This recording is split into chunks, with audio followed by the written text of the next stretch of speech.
माँ की ममता। रितेश की माँ जानकी देवी उसे बहुत प्यार करती थी। रितेश भी अपनी माँ को बहुत मानता था। स्कूल से जैसे ही वह घर आता, माँ के गले लिपटकर उसे ढेर सारा प्यार करता था। कुछ दिन बाद जानकी की तबीयत अचानक बिगड़ने लगी थी। डॉक्टर ने बताया कि उसे कैंसर है। अभी रितेश चौथी कक्षा का एग्ज़ाम दे रहा था। एक दिन स्कूल से जब घर लौटा तो उसकी माँ बाहर लॉन में गहरी नींद में सो रही थी। ढेर सारे लोग वहाँ जमा थे। रितेश माँ को जगाने की बड़ी कोशिश करता रहा, मगर वह भला कहाँ से जागने वाली थी। मासूम रितेश को तो यह भी नहीं पता था कि उसने आज क्या खो दिया था। वक्त बीतता गया। रितेश की मासूम निगाहें माँ के लिए तरसती रही। रितेश का दुख पिता से नहीं देखा गया। पिता ने रितेश की माँ की कमी दूर करने के लिए दूसरी शादी करने की सोची। काफ़ी टटोलने के बाद मनोरमा को अपनी पत्नी बनाने का निश्चय किया। मनोरमा तलाकशुदा थी और उसकी एक 6 साल की बेटी भी थी। मनोरमा रितेश को बहुत प्यार करती थी। रितेश भी अपनी खोई हुई माँ को पाकर बहुत खुश था।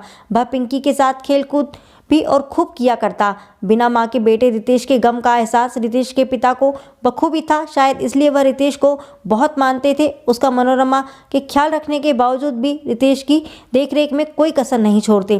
पिता की यही एक्सेस केयर मनोरमा को चुभने लगी थी। धीरे धीरे रितेश के पिता के दिल में मनोरमा से अधिक रितेश के लिए प्यार था। यही प्रेम मनोरमा के हृदय में रितेश के लिए ईर्ष्या और नफरत पैदा करने की वजह बन गया। मनोरमा को अब रितेश फूटी आंख नहीं भाता था। उसका प्यार सारा अब पिंकी के लिए रह गया था। माँ के अंदर आए बदलाव से रितेश काफ़ी दुखी रहने लगा था। पिता के ना रहने पर मनोरमा रितेश को पिंकी के साथ खेलने भी नहीं देती थी। रितेश फिर भी मनोरमा को अपनी माँ ही समझता था। वो उसके लाग झपटने पर भी उसके पल्लू से ही बनकर रहने का प्रयास करता था। तंग आकर खुद से दूर रखने के लिए मनोरमा उसे घरेलू कामों में उलझा कर रखने लगी थी। माँ के इस व्यवहार की शिकायत रितेश ने कभी अपने पिता से नहीं की और ना ही कोई काम करने से रितेश ने कभी माँ को मना किया। रितेश को अपने माँ के द्वारा कहे गए हर काम में उसे अपनी माँ का प्यार झलकता था। उसे माँ के दिए काम को करने में बहुत खुशी मिलती थी। मनोरमा रितेश के इस ढीठ रवैये से मन ही मन और गुस्साती थी। एक दिन रितेश के पिता को ऑफिस के कामों से 1 हफ्ते के लिए शहर से बाहर जाना पड़ा। मनोरमा बस इसी मौके का इंतजार कर रही थी। मनोरमा ने रितेश को स्कूल ना भेजकर उससे घर के सारे काम करवाए, मगर रितेश खुशी खुशी माँ का कहना मानता रहा। काम खत्म करके रितेश माँ के पास बैठकर टीवी देखने लगा। मनोरमा ने उसे पास देखकर अंदर ही अंदर जल भून गई।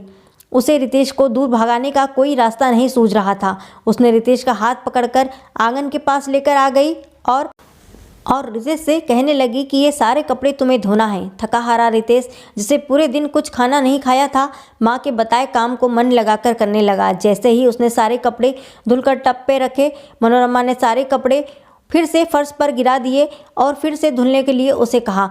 भूखा प्यासा रितेश पूरी लगन से माँ के आदेश का पालन करता रहा। ये सिलसिला यूं ही चलता रहा। धीरे धीरे शाम और शाम से रात हो गई। कपड़े धुलते धुलते आधी रात के बाद न जाने कब रितेश को नींद आ गई।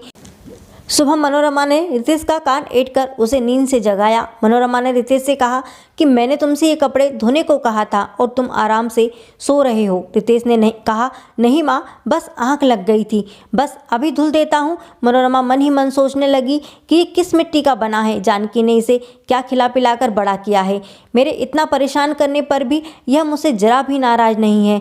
माँ को परेशान देखकर रितेश कपड़े धोते हुए मनोरमा से पूछा कि क्या हुआ माँ, तुम इतना क्यों सोच रही हो। मनोरमा ने आखिरकार रितेश से पूछ ही लिया कि रितेश, मैं तुमसे वही कपड़े बार बार धुलवा रही हूँ, पर फिर भी तुम्हें जरा भी गुस्सा नहीं आया। क्यों रितेश, माँ तुम्हारे कपड़ों में भी मुझे तुम ही दिखाई देती हो, फिर मुझे ये काम करने में गुस्सा कैसे आ सकता है। माँ से बोला।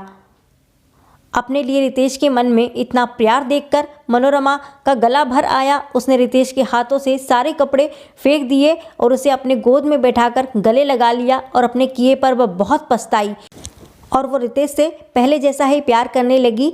रितेश को अपनी माँ फिर से मिल गई। अक्सर रिश्ते छोटी छोटी गलतफहमियों से टूट जाते हैं, बिखर जाते हैं और उन्हें जोड़े रखने की हमारी एक सच्ची कोशिश हमारे रंग लाती है। माँ कभी सौतेली या सगी नहीं होती है, माँ तो सिर्फ माँ होती है। इसलिए अपने बच्चों से हमेशा प्यार करें। एक माँ का दर्जा दुनिया में सबसे ऊपर होता है।